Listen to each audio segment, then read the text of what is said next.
നമസ്കാരം. ദേവസൈന്യയിലേക്കും ശ്രീകൃഷ്ണ കഥാമൃതം ഭാഗം 16 സ്വാഗതം. ഇനി തൃണാവർത്തവധം. കുട്ടിക്ക് 1 വയസ്സ് തികഞ്ഞു. യശോദ കുട്ടിയെ മടിയിലിരുത്തി ചുംബനാദികൾ കൊടുത്തു. അപ്പോൾ കുട്ടിക്ക് പൊടുന്നനെ ഘനം ഉണ്ടാവുന്നതായി അനുഭവിച്ചു. അമ്മയ്ക്ക് കുട്ടിയുടെ ഘനം താങ്ങാൻ വയ്യാത്ത നിലയിലായി. മെല്ലെ കുട്ടിയെ താഴേക്കിറക്കി. ഇത്ര ഘനത്തിന് കാരണമെന്തെന്നറിയാതെ പ്രാർത്ഥനയിൽ മുഴുകി. കംസന് മനസ്സിലായി, പൂതനയെയും ശകടാസുരനെയും കൊന്ന ആ പൈതൽ തൻ്റെ അന്തകൻ തന്നെയെന്ന്. പിന്നീട് ബലിഷ്ഠനായ തൃണാവർത്തൻ എന്ന അസുരനെ ഗോകുലത്തേക്ക് അയച്ചു. അവൻ ചുഴലിക്കാറ്റ് രൂപത്തിൽ കാണാത്ത വിധം പൊടിപടലം കൊണ്ട് ഇരുട്ടാക്കി. എല്ലാം ഇരുട്ടുമയം. അവൻ കുട്ടിയെ അപഹരിച്ചു കൊണ്ടുപോയി.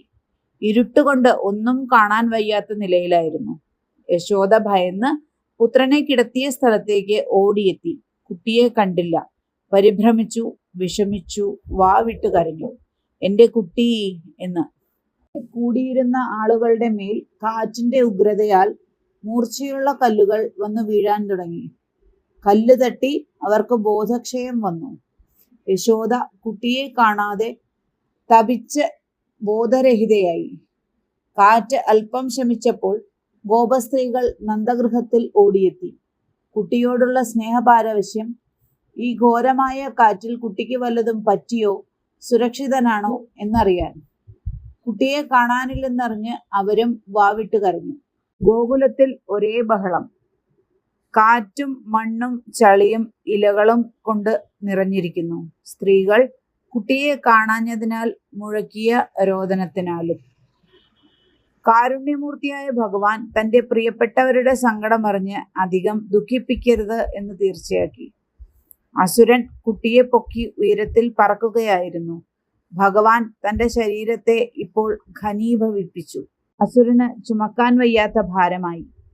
അവൻ സ്വന്തം രൂപമെടുത്ത് കുട്ടിയെ താഴെയിടാൻ ശ്രമിച്ചു. കുട്ടി അവന്റെ കഴുത്ത് മുറുകെ പിടിച്ച് ഞെക്കി ഞെരുക്കി. അവന്റെ കണ്ണുകൾ തുറിച്ചു. ഭയാനകമായ ശബ്ദമിട്ടുകൊണ്ട് മരിച്ച് താഴെ വീണു. കുട്ടി അപ്പോഴും പിടിവിട്ടില്ല.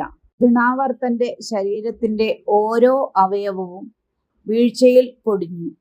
ഭയങ്കര രാക്ഷസ സ്വരൂപം ദൃശ്യമായി.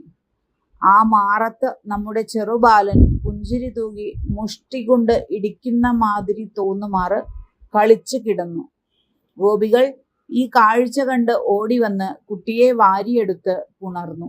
യശോദയും നന്ദഗോപരും ഇതെല്ലാം കണ്ട് അശ്രുക്കൾ പൊഴിച്ചു. രാക്ഷസ ശരീരം ഗോപന്മാർ യമുനയിൽ തള്ളിയിട്ടു. ഗോപികൾ അന്യോന്യം പറഞ്ഞു, നല്ലവർക്ക് നല്ലത് വരും. നാം ചെയ്ത പുണ്യത്തിന്റെ ഫലമാണ് നമ്മുടെ കുട്ടി മരണാവക്ത്രത്തിൽ നിന്ന് രക്ഷപ്പെട്ടത്. ആ ദുഷ്ടൻ അവൻ ചെയ്ത പാപം അവനെ നശിപ്പിക്കുകയും ചെയ്തു.